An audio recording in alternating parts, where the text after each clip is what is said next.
So ayan guys, kain tayo ng pinya.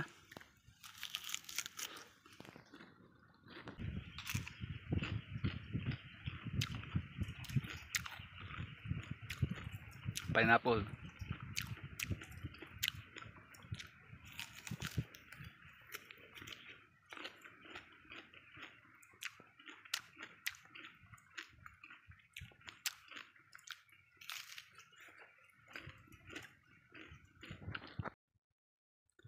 So ayan guys, magandang hapon po sa ating lahat. Ayan, nandito tayo ngayon sa Upper Farm. Bisitahin po natin guys yung mga pananim nating mga malunggay. Ayan. So ito guys yung mga tanim dito sa Upper Farm, malunggay. Bali marami po ito guys na pananim na malunggay. Yan, hanggang doon pa po yan.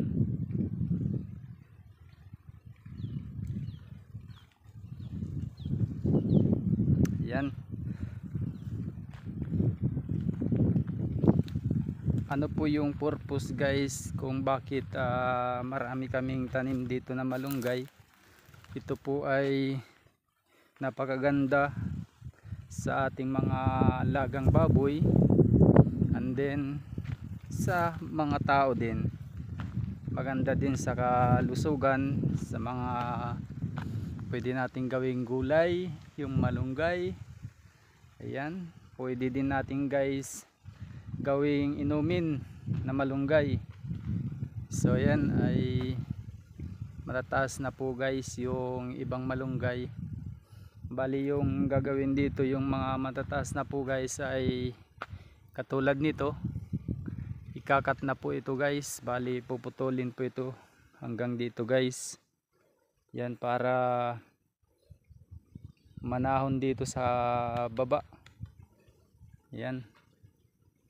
Medyo matataas na po.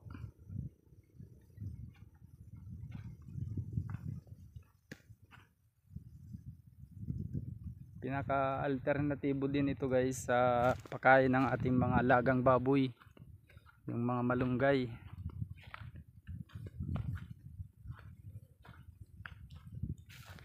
Ayan.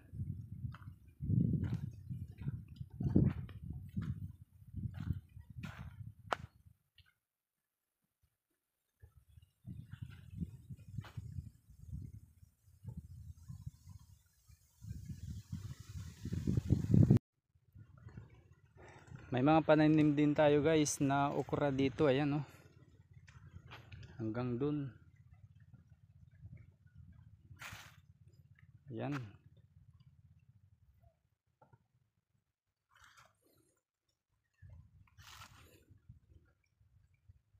Pitas tayo guys. Sarap dito guys kainin. Pwede papakin na hilaw pa.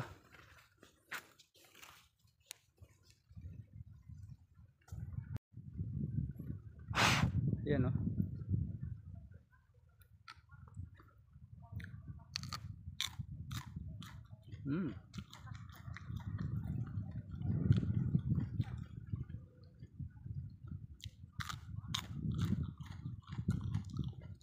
Sarap.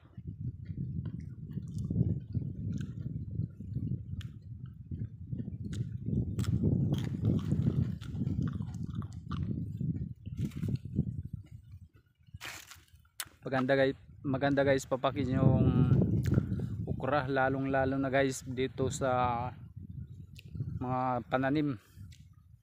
Yan oh. Fresh na fresh guys.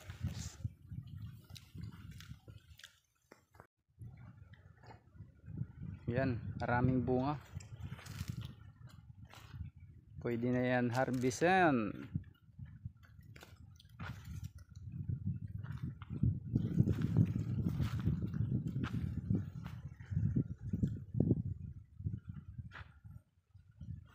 At may mga bago tayong mga pananim guys nandun sa kabila, punta natin.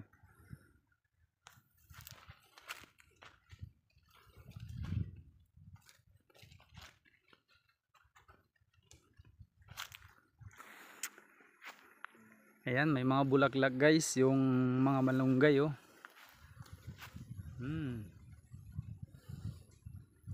Napakaganda guys kung may mga tanim kayong malunggay. Yan. Marami po guys yung pwedeng gawin dito sa malunggay. At saka itong mga bunga, yan guys, pwede yan gulayin, lagyan ng gata. Napakasarap po ito guys. At saka yung kanyang dahon, yan, pwede nating ihalong pangsigang. Yan, pwede din natin ihalo sa salmon. Ayan, igisa lang natin. Marami guys yung pwedeng gawin dito sa malunggay. At pwede din gawing inumin. Ayan, itong mga dahon ay pakuluan lang natin. Tapos ito yung gawin nating maintenance. Pwede din ito guys, maintenance sa ating mga inumin. Lalong lalo na guys yung may mga pakiramdam. Napakabisa po ito guys na malunggay. Kaya kailangan ay may mga malunggay tayo sa ating mga backyard, sa paligid ng ating mga bahay. So ito guys, ito na yung sinasabi ko na mga bagong okra. Oh. Ayan.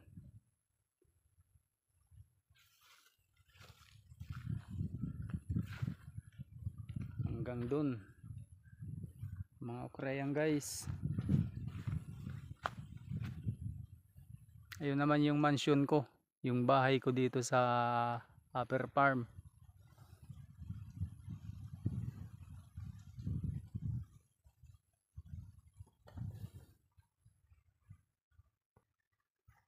Papaya, ayan, may papaya din tayo guys. Yan, maganda guys dito tumira sa bukid.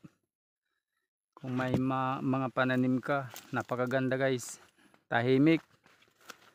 Tapos may mga tanim kang gulay. Ayan. Ito yung mansion ko guys. May kamuting kahoy. Ito yung munting tahanan ko dito. Ayan, may misa tayo, may upuan, may tubig. Saka dito din tayo guys nagsasaing. Ayan. At sa itaas naman, higaan. Ayan o.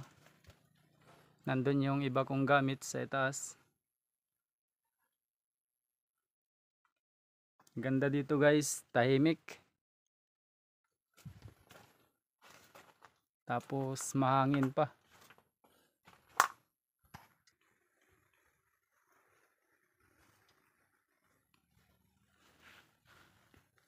Dito yung pag-akyat sa ating mansion sa taas.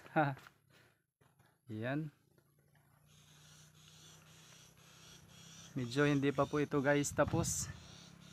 Wala pa tayo ditong kailangan may lock dito.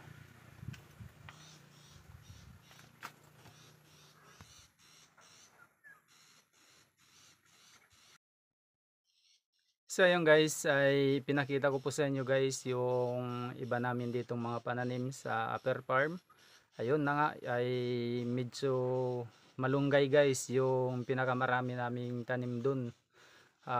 Bakit marami kaming tanim na malunggay ay purpose po yun guys ay alternatibo sa ating pakain ng ating mga baboy. Ayan, kasi medyo mahal na po guys yung feeds ngayon. Ayan, kaya gumagawa tayo ng paraan para magkaroon tayo ng mga alternatibong pakain sa ating mga baboy. Saka Madre de Agua din guys, pwede din natin yan ipakain, alternatibo sa ating mga baboy. Ayan, so may mga iba tayong mga pananim dito, may mga gulay. Ayan, at saka dito tayo ngayon guys sa ating mansion. Mansion sa ating kubo dito sa bukid. Ayan, napakaganda dito guys. Tahimik. Yung mga kasama mo lang dito, ayan, mga huning mga ibon. Ayan oh. So yan po guys, maraming salamat po sa inyong panonood. Sana po ay supportahan po ninyo yung aking channel, Jonel ang Magbaboy Mix Vlog. Sana po ay huwag nyo pong kalilimutan mag-like, mag-share at paki-subscribe na din po at paki-pindot na din po guys yung ating notification bell para updated po kayo sa susunod nating mga videos. So yan po guys, God bless po sa inyo. Shoutout sa lahat-lahat ng mga nanonood ng aking channel, ng aking video. Ayan, God bless sa inyong lahat guys. Thank you.